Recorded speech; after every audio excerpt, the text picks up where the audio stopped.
Bonjour et bienvenue dans ma modeste demeure. Modestie bien sûr qui ne caractérise pas mon ami Selim Laibi qui actuellement manque cruellement de modestie. Cher Selim Laibi, que dire, que faire, si ce n'est un moment de répondre à tes âneries, tes insultes, ta vulgarité, et ce que je vais essayer de faire, mais de façon courtoise, polie, parce que ça ne me caractérise pas la vulgarité. Toutefois, Salim, je voulais juste te dire quelque chose. Tu es un genre d'homme dont la communauté musulmane n'a pas besoin. Tu es un genre d'homme dont la France n'a pas besoin. Et tu es un genre d'homme que Marseille n'a pas besoin. À toi seul, tu es le symbole de la vulgarité. Et tes dernières attaques contre Marc-Edouard Nab, que je trouve minables, et tes attaques répétées contre Laurent James, qui sont pour moi une insulte à l'intelligence de Laurent James, font que je suis obligé à mon tour de répondre. Et je vais répondre sur des choses concrètes, pas de l'abstrait, comme tu le fais si bien. Alors Selim Laibi, je suis étonné que tu n'aies pas fait la promotion de ton échec judiciaire, puisque, comme tout le monde le sait, j'ai dévoilé ton imposture socialiste, donc en 2010, lorsque tu as fait les élections régionales pour Michel Vauzel. À l'époque, Michel Vauzel, maître franc-maçon, je ne compte même plus les degrés, 15e, 16e, 33e, je ne sais plus. Partisan de l'homosexualité institutionnalisée, favorable au mariage homosexuel, militant de la cause homosexuelle. Et il y a Selim Laibi et ses amis qui n'ont pas trouvé d'autre idée que d'aller lui apporter leur concours, et ça c'est pas joli. Après tes derniers propos sur les musulmans qui ont soutenu majoritairement François Hollande, mais qui l'ont fait par réaction à Nicolas Sarkozy, pas par une adhésion au mariage homosexuel, tout le monde l'aura compris, sauf toi bien sûr, LLP. Libre penseur, excuse-moi, j'éviterai LLP, c'est donner quand même une importance à une personne qu'on ne mérite pas. Donc Selim le dentiste, à partir de maintenant je t'appelle Selim le dentiste. Donc pour revenir à nos moutons, en 2010, tu as activement mené campagne pour Michel Vauzel sur sa liste à l'Alhambra. Faut-il te rappeler qu'à plusieurs reprises, toi et ton association La Cobema avez massivement soutenu Mohamed Damani, qui est gentil, c'est un ami, pour qu'il soit sur la liste de Michel Vauzel. Donc un candidat de la Cobema sur la liste de Michel Vauzel. Et ce qui est paradoxal dans cette histoire, c'est qu'à l'époque, ça ne vous dérangeait pas de recevoir Semia Ghali, la Galinette, qui, faut-il le rappeler, en ce moment, fait l'objet de toutes tes attentions. C'est incroyable. Tu fais des affiches sur elle, tu fais des vidéos contre Semia Ghali. Bon, tout le monde sait qu'Omar Djelil, Semia Ghali, c'est pas le grand amour. On ne peut pas dire que j'apporte sur mon cœur comme elle me porte sur son cœur.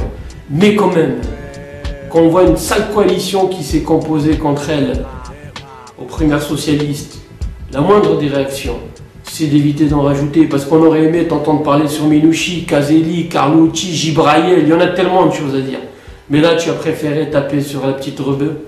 Et oui, encore une fois, hein, ce syndrome, le complexe de LLP, entre guillemets, c'est de vouloir taper sur les beurrettes, les beurres, mais à chaque fois, oublier que lui-même, tu es un blédard, tu n'es pas né en France, tu es venu immigrer avec ta carte séjour, et tu viens nous gonfler avec tes histoires de banlieue, de quartier. Mais on va remettre tout ça dans leur contexte. Je vais m'arranger aujourd'hui pour que ce message soit diffusé au maximum de gens, parce qu'il est temps que la vérité éclate. Donc en 2010, LLP et ses amis de la Cobema faisaient des soirées, des galas. Il y avait Semia Ghali, ça dérangeait pas à l'époque Semia Ghali. Elle était gentille, on avait besoin d'elle, elle était sénatrice maire.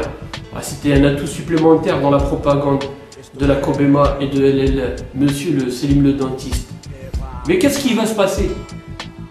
C'est que monsieur Selim Laibi et ses amis vont demander une grosse subvention à Michel Vauzel. Comment? Toi, Selim Laibi, qui faisait des vidéos sur la République satanique, sur la franc-maçonnerie, ces satanistes de francs-maçons, ces décadents de la Grande Babylone, et là, incroyable, tu épouses les idées de Michel Vauzel, grand maître franc-maçon. Qu'est-ce qui s'est passé à ce moment-là dans ta tête? tu as percuté un fusible qui est un court-circuit, explique-moi. Ou alors tu étais dans une stratégie d'entrisme à la Poutine, hein, faire profil bas, entrer de l'intérieur. Mais quand même, tu défendais des idées qui étaient claires à l'époque dans tes vidéos. Sans concession vis-à-vis des francs-maçons. Sans concession vis-à-vis des militants de la LGBT, des homosexuels. Tu étais un homme qui devait se présenter comme l'apôtre, le pourfendeur de la cause. Mais de quelle cause on parle? Celle du pognon? Celle qui te motive, qui anime tes vidéos en ce moment à insulter les gens. Tu te permets par exemple de dire que la campagne de Marc-Édouard Nab est une gâte. D'abord, pour dire tes propos, la religion musulmane, parce que je vais en parler beaucoup de la religion musulmane, parce que tu n'as de cesse de te référer à l'islam, et il est temps aujourd'hui que les choses aussi de ce côté-là soient assainies. L'islam dit qu'une fornication doit être constatée par 4 personnes.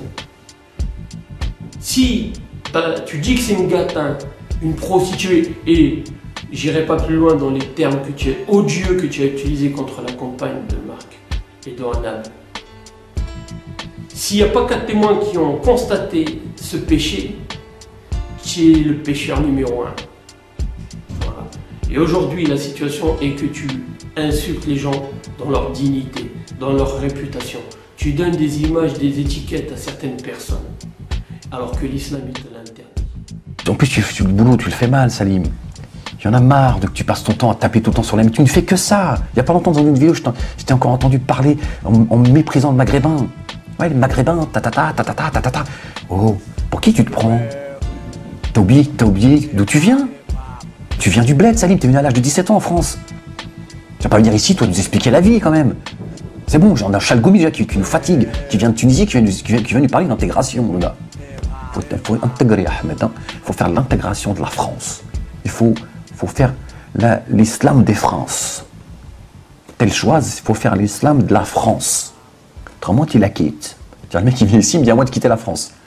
Et toi, tu nous fais la même chose, mais avec des airs d'honneur de leçon. Ça va, quoi. Ça va. Laisse Soral faire son sale boulot. Soral qui a dit il n'y a pas très longtemps à Olivier Moukouna qu'il avait 2 défauts, c'est d'être belge et africain. Tu vois le personnage, tu vois pour qui tu bosses. Il n'y a pas besoin d'avoir fait des études pour comprendre quel est le personnage avec ce genre de dire. Et toi, tu viens ici, tu fais ton boulot là, de collaborateur en venant nous mépriser et nous dire comment on doit penser. S'il y en a, ils n'aiment pas Jean-Marie Le Pen, ils ont le droit de ne pas l'aimer. T'arrêtes de leur cracher dessus. Voilà. Et je te dis, le boulot que tu essayes de faire là, c'est le boulot qu'on a essayé de faire à travers moi. Sauf que moi, je l'ai fait différemment. Et je l'ai fait parce que j'avais envie de le faire. D'accord? Moi, quand je suis accompagné Diodo, quand il m'a demandé, je dis oui, moi, ça m'intéresse. Parce que moi, j'ai envie de dire au système, je t'emmerde, et j'ai envie de dire aux gens issus de l'immigration, qui ont la même histoire que moi, hein, du Maghreb, notamment de l'Algérie, parce que voilà, il y a une histoire assez particulière entre la France et l'Algérie, c'est de leur dire, c'est d'écouter toujours les mêmes qui vous disent à qui parler, qui écouter. Allez-y, va le voir Jean-Marie Le Pen, va rencontrer les gens du Front National, dis-lui, c'est quoi ton problème le raciste? Quel est ton problème? Tu verras, peut-être que finalement tu vas être surpris. Voilà. Donc moi j'ai fait cette démarche. J'ai rencontré des gros cons au Front National, des gros racistes, j'ai rencontré des gens charmants, des gens très bien. C'est rien à voir avec ce qu'on peut nous dire. Donc voilà. Et pour ça, à un moment donné, il faut se faire violence. Il faut aller. Voilà. C'est ce qu'on a fait, moi et Diodo. Voilà. Donc moi, ma démarche, elle était d'abord personnelle. Je l'ai fait pour personne. Toi, tu fais un boulot. Voilà la différence entre ce que tu es en train de faire aujourd'hui. Et comme moi, je suis parti depuis. On voit d'ailleurs, hein, Soral a organisé des conférences avec des gens de la banlieue. Voilà. Moi, je suis issu de la banlieue. Moi, je ne suis pas le représentant de la banlieue. Je suis la banlieue, parce que j'habite la banlieue, ma vie c'est la banlieue, je crèverai certainement en banlieue, je fais partie des gens de la banlieue, donc je m'exprime. Certains me disent, oui, la banlieue s'exprime, quelle prétention. Non, la banlieue s'exprime, je m'exprime depuis ma banlieue. À un moment donné, il faut faire tourner ces... Donc voilà, pourtant on ne voulait pas me donner le micro. Ah, parce que, voilà, je suis pas très coopératif en fait, tu vois. Et on me dit, ouais, non, mais c'est ça la direction. Ah bon? Bah vas-y, toi là-bas. Moi je vais aller là.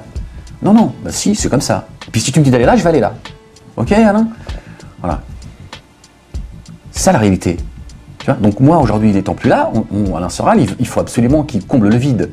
Et donc, il a soudainement, regardez, voilà, regardez l'historique. Quand j'étais là, il n'y avait pas... quelque part, j'étais la caution de la banlieue, du musulman, le banlieusard, voilà. Et quand ça a pété, que je suis parti, j'ai rien dit pendant des années, je suis parti, j'ai pas voulu faire de bruit, voilà, j'ai respecté certaines choses, mais bon, ils sont venus apparemment me titiller. Mais moi, je faisais pas ce boulot qu'ils sont en train de faire. Voilà, le sale boulot pour essayer d'aller amener les gens de la communauté afro-maghrébine musulmane pour aller voter pour Marine Le Pen. Voilà. Tu viens aujourd'hui, toi, le grand moralisateur, le donneur de leçons. Quand le prophète, sallallahu alayhi wa sallam, que Dieu lui donne bénédiction et le salut sur son âme, a été confronté à la même calomnie sur Aïcha, sa femme, son épouse, que les gens disaient c'est une prostituée qui a fait de la calomnie. Et Allah, il a descendu un verset, il a dit pourquoi avez-vous laissé parmi vous traîner cette abomination? Et oui, parce que tu n'es pas en capacité de juger à la place de Dieu. Si la femme ou la compagne de Marc-Édouard Nab est une gâtin, c'est entre elle et son Seigneur. Peut-être que dans le plus profond de son intimité, peut-être que lorsqu'elle est seule dans son lit ou chez elle, qui te dit qu'elle n'a pas une pensée pour Dieu? Qui te dit qu'elle ne pense pas au prophète? Qui? Pourquoi? Parce qu'elle boit? Parce qu'elle fume? Mais qui te donne le droit de juger ces gens-là? Et aujourd'hui, tu fais des espèces de trucs, là, les maghrébines un peu pervers. Mais tu es le premier pervers, toi. Qu'est-ce qu'il y a de plus pervers qu'un homme qui se dit moralisateur, puritain, et qui est encore plus dégueulasse que ceux qui dénoncent? Eh bien, c'est Salim Laïbi. Oui, toi, tu es un gros dégueulasse. Tu es un gros dégueulasse parce que tu sèmes dans la communauté musulmane la haine contre les gens. Tu fais germer dans la communauté musulmane la calomnie, le péché de la diffamation. Tes vidéos, on s'en fout. On n'en a rien à cirer. On ne te répond pas parce qu'on s'est senti blessé. Parce que le prophète Hassan, il a dit sur 3 choses l'injustice. Vous pouvez le faire soit de façon intérieure, c'est-à-dire de ton cœur, tu le critiques, soit tu interviens par la bouche, soit tu interviens par la main. Comme nous, on n'est pas des violents, même si on peut être violent, je vous rassure, ne sous-estimez pas les capacités à devenir violent. Mais moi, je vais y aller avec la bouche et je vais dire des paroles de vérité. Dans un océan de mensonges et de démagogie. Sache, monsieur Salim Laïbi, que tu as demandé 180 000 € de subventions. Que ces subventions-là, elles devaient financer les actions de la Cobema. Que cette demande a été faite alors qu'en 2010, vous étiez en compagnie avec Michel Vauzel, le grand maître franc-maçon et le pro-homosexuel. Alors, tout d'un coup, je suis un peu étonné de voir tes derniers positionnements, par exemple sur les salafistes.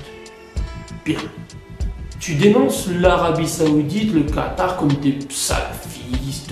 Bon. Mais sur ton site internet, si je me rappelle bien, tu n'as pas fait l'éloge de Cheikh Albani concernant les dangers de la franc-maçonnerie. Mais qui est Cheikh Albani? C'est l'un des plus grands penseurs salafis. Rahimallah, qu'Allah lui fasse miséricorde. Mais comment, toi LLP, le Salim Laïbi, le dentiste de Marseille, de la Cobema, tu as pu te référer à Cheikh Albani, la plus grande sommité du mouvement salafiste, qui était un savant en Arabie Saoudite. C'est bizarre. Ou alors tu mets des références auxquelles tu ne sais pas du tout ce qu'elles sont, à quoi se réfèrent. Tu es là, tu dis oui, oh, regardez Cheikh Albani, il parle des francs-maçons, alors je mets Cheikh Albani. Mais il faut être cohérent. En même temps, tu vas dans la rue manifester contre les gens comme Cheikh Albani. Mais on ne comprend plus ton contradictoire, ta contradiction permanente avec tout ce qui se passe sur l'histoire des salafis, sur la... Je ne comprends plus. Il y a quelques années, tu as fait une vidéo où tu as dit les gens qui réclament des subventions dans la communauté sont des gamelleurs, des harkis, des vendus. Ben, comment je dois te qualifier alors? Tu es un harki, tu es un gamelleur, tu es un vendu parce que tu as demandé des subventions. Et soudainement, toi qui pensais sûrement que le procureur allait me faire condamner, se disant si j'ai une condamnation d'Omar, je vais la brandir comme un trophée de guerre. Regardez, j'ai fait condamner Omar Djilil. Ben non. Pourquoi tu dis pas aux gens que tu as perdu? Pourquoi tu dis pas que tu t'es fait débouter par le procureur qui a dit mais ce mec c'est un fou? Mais ils ont vu ton dossier, ils ont dit mais c'est un malade. Mais moi il y a deux choses qui m'interpellent. Deux choses qui m'interpellent au plus haut point. Parce que en tant que personne qui est engagée, je dis bien engagée dans la lutte contre la corruption, moi je le suis, qui a porté plainte contre des députés, des maires, aujourd'hui il y a 10 plaintes au parquet contre la corruption. Les gens que j'attaque, ils n'ont jamais eu la visite de la police pour déposer une convocation. Sauf que toi qui portes plainte contre moi pour injure publique et diffamation, est incroyable. J'ai un officier de police qui vient à la maison me déposer en main propre la convocation. Le gars fait le déplacement des quartiers nord jusqu'au centre-ville pour me remettre une convocation parce que M. Selim Laibi n'était pas content. Écoute, je ne sais pas si les gens sont conscients, tu dois avoir des bonnes relations quand même. Franchement, honnêtement, tu dois avoir des sacrées relations pour faire déplacer un inspecteur de police jusqu'à mon domicile, alors que mes convocations, jusqu'à aujourd'hui, toutes les convocations que je reçois, elles arrivent par la poste. Donc, M. Laibi, il a des relations. Bon. M. Laibi dit beaucoup de conneries, mais il tait beaucoup de choses aussi. Hein? Parce que quand j'étais auditionné par la police, qu'on m'a dit, voilà, M. Laibi dit que vous l'avez dénoncé pour une demande de subvention, qu'il a fait campagne pour vos aides. Mais j'ai donné les éléments probants, incriminants, et on a considéré que M. Laibi, désolé pour vous, vous avez bien demandé des subventions à vos aides, et vous avez bien mené campagne pour le Parti Socialiste. C'est ce Parti Socialiste que tu vomis en permanence. À l'époque, tu l'aimais bien, tu lui demandais des subventions. Alors, Salim, aujourd'hui, tu te permets d'insulter les gens. Je vais répondre à quelques accusations dont j'ai fait l'objet. Tu te rappelles quand tu disais que tu me connaissais, et preuve à l'appui, tu as sorti des photos d'une manifestation qu'on avait fait à Méjeanne pour dénoncer l'islamophobie. Tu as présenté 3-4 clichés, tu as fait des petits cercles, tu as dit regardez, il y a Omar là, il y a moi là, on se connaît depuis 10 ans. D'abord, moi j'ai le privilège de choisir mes amis, moi on ne me les impose pas. Donc la merde que tu es, elle ne sera jamais devenue mon ami. Donc dans les photos, on voit bien que toi et moi, on est juste côte à côte, je ne te tiens pas par l'épaule, j'ai pas de geste fraternel à ton égard, j'en aurai jamais. Donc tu as dit quand même aux gens, regardez, c'est un menteur, il me connaît. Oui, je te connais d'un événement. Et d'ailleurs, je te rappelle que j'ai quitté l'événement parce que tu étais tellement arrogant qu'on a préféré partir, on a laissé tomber parce qu'on n'en pouvait plus de ton arrogance. Et puis là, tu commences à sortir des belles claques sur moi, tu dis, alors je reprends deux choses qui m'ont beaucoup interpellé. Tu dis, Omar, il est au RG. D'ailleurs, je tiens à préciser, calomnie que tu diffuses encore jusqu'à aujourd'hui, puisqu'il y a plein de gens qui me disent, tiens, Selim Laibi nous dit que tu es aux renseignements généraux. D'abord, si j'avais été aux renseignements généraux, pourquoi? Si c'est pour mettre des mecs, des fous comme toi, des malades mentaux comme toi en prison, je suis premier à signer. Hein. Je vais au ministère de l'Intérieur, je demande à être matriculé, il n'y a pas de carte professionnelle, et je ferai tout pour te mettre en prison. Parce que tu le mérites, c'est là-bas où doit être ta place. Maintenant, l'intérêt de cette réputation, c'était de un peu casser cet élan que j'avais créé autour de moi, qui existait, hein, parce que moi, tu sais, vous avez dit beaucoup de choses, mais j'existais avant LLP, avant Soral, avant tout ça. Mais tu as souhaité, par ça, jeter discrédit sur ma réputation. C'est con, parce qu'il y a 2 mois, j'ai porté plainte contre un capitaine des renseignements généraux, et j'ai porté plainte contre les renseignements généraux auprès du parquet de Marseille. Ah, c'est bête. C'est bête, Omar Djilil, le RG, il porte plainte contre les RG. Ah, mais c'est con. Ah, ça tient plus la route.